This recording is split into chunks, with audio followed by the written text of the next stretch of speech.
Hi, friends. Okay, so this week we've been talking about fairy tales.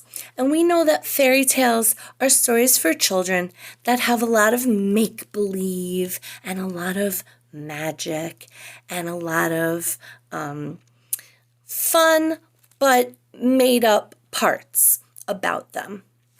And one of the most famous fairy tales, we've talked about the Three Little Pigs, we've talked about Goldilocks and the Three Bears, and today we're going to go over the story of Little Red Riding Hood.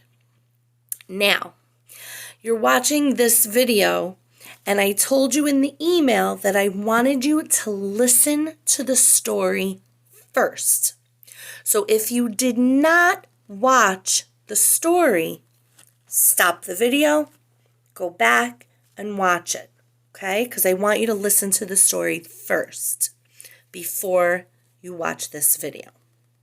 So if you didn't, stop and go back. I'll wait. If you did already watch the video, great job on following directions. And now we're going to talk about that story. Now, some of the things about a story I have right here, and that's what I want to talk about today. Okay, so I made a little chart of Little Red Riding Hood, and these are the important parts of the story. So the first thing when you talk about a story, you talk about its title. And the title is the name of the story, and that is Little Red Riding Hood. Okay, that's the title. The next thing that you talk about in a story are its characters. That's this big long word, characters. Okay, so the characters are the people in the story, or not necessarily people, because we have a big bad wolf here, but the important roles in the story. So in Little Red Riding Hood, we have Little Red Riding Hood. Okay, get closer. We have Little Red Riding Hood. We have Grandma. We have the hunter or the woodsman. And we have the big bad wolf. Okay, so those are the characters. The next thing that we can say about a story is the setting of the story. And the setting is where the story takes place. Okay, so where are the characters? Where is this story happening? So the setting of this story is in the forest. Okay, so here's the forest and the little blue flowers that got Little Red Riding Hood in trouble. And here's Grandma's house. So there's two settings in this story, the forest and Grandma's house. Now, the next part of a story always has a problem and a solution. So in this story, what's the problem? What does Little Red Riding Hood need to do? The problem is she is trying to get this basket to Grandma's house because Grandma's not feeling well. So the problem is getting the basket to Grandma's house, okay? And the issue, another problem, is that the wolf wants to eat everyone. So how can Little Red Riding Hood get this food to Grandma's house without the wolf getting her? That's the problem. The solution, okay, really, they got in a lot of trouble, and the solution was that the woodsman found them. That really was the solution. Otherwise, they would have been in a whole lot of trouble. So this guy was the hero of the story, wasn't he? Now, another thing that this story has, and the three Goldilocks and the Three Bears had it, and the Three Little Pigs had it, are words or phrases, like sentences, that are used over and over and over. Okay? So in Little Red Riding Hood, when Little Red Riding Hood is talking to the big bad wolf, she says, "My, what big eyes you have." And the wolf says, "Better to see you with, my dear." And then she says, "My, what big ears you have." And the wolf says, "Better to hear you with, my dear." And then she says, "My, what big teeth you have." And the wolf says, "Better to eat you with, my dear." So they repeat those things over and over and over. Now, let's think back to yesterday to Goldilocks and the Three Bears. In Goldilocks and the Three Bears, they repeated the phrases, this porridge is too hot. This porridge is too cold. This porridge is just right. And then the same thing with the chair. This chair is too hard. This chair is too soft. This chair is just right.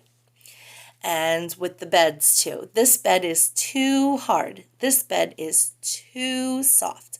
This bed is just right. So they repeat over and over and over. In the Three Little Pigs, the wolf would say, little pig, let me in." And the pigs would say, "Not by the hair on my chinny chin chin. And I'll huff, and I'll puff, and I'll blow your house in." And they say it 3 times. So they said it 3 times in the Three Little Pigs. They said it 3 times in Goldilocks and the Three Bears. And the wolf said it, and Little Red Riding Hood said it 3 times in this story.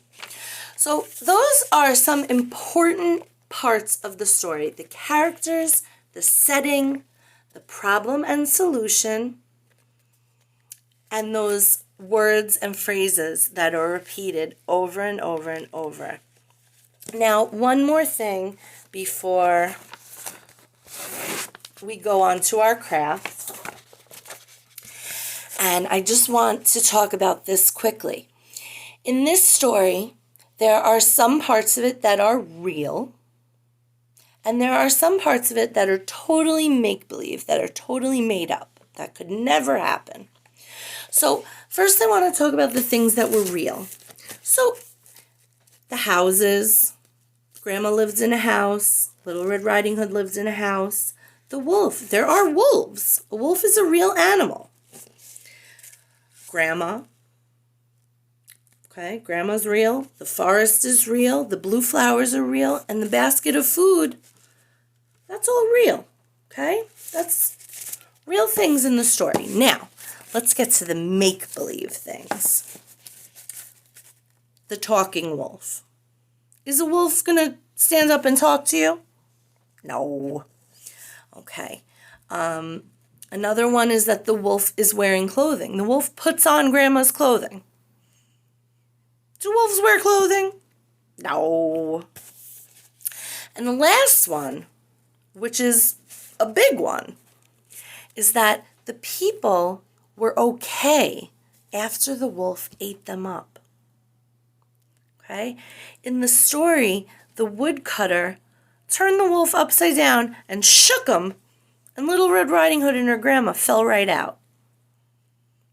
If a wolf eats you in real life, so that is a make-believe part. That makes the story much nicer because we're happy that Little Red Riding Hood and her grandma are okay.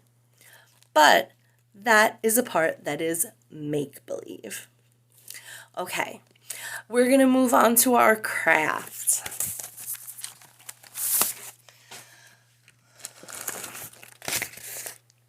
My famous paper plate. We're going to make a big, bad wolf. Okay, so the first thing we're going to do is just cut out his mouth. And I'm going to show you how to do it, and I'm going to cut some teeth because our wolf has sharp teeth. The better to eat you with, my dear. So we have his head, and then we're going to we're going to cut it right there. And this part will be his snout and his teeth. So here's his nose, and then we're going to cut out teeth.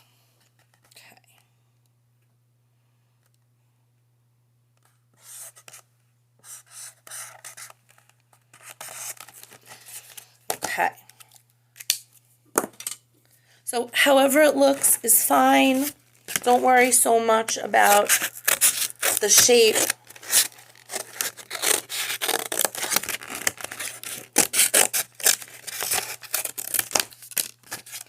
As long as you give him sharp teeth. Okay, and those teeth are going to be triangle shapes.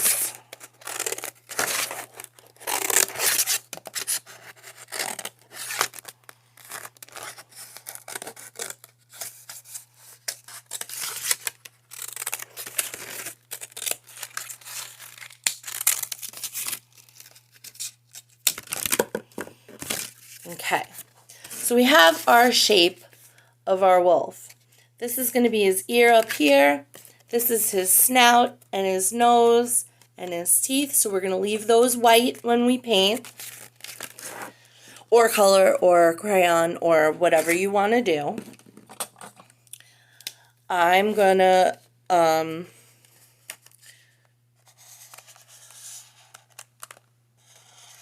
just outline his teeth so I don't paint them. And I'm going to color in his nose. Okay. And I'm going to give him an eye. And maybe an eyebrow. A mean looking eyebrow.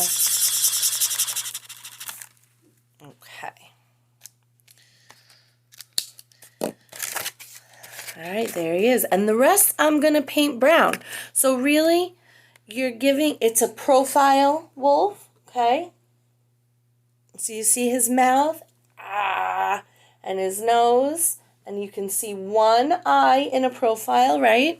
We talked about that one. I'm going to add an ear up here because it looks kind of funny. And then I'm going to paint the rest brown, okay? So you have his sharp teeth. And his nose.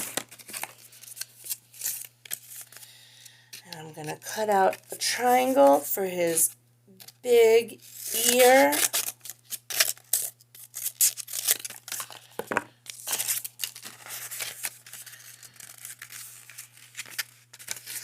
Okay, and I will attach that with a piece of tape.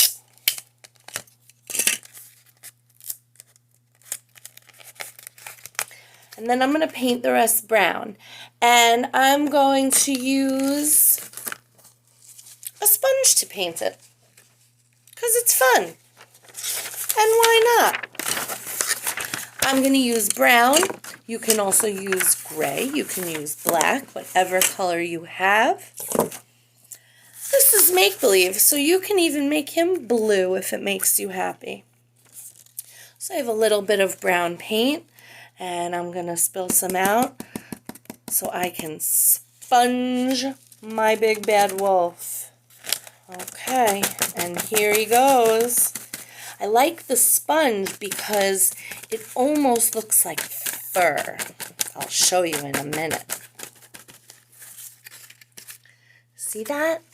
He kind of looks furry. Okay.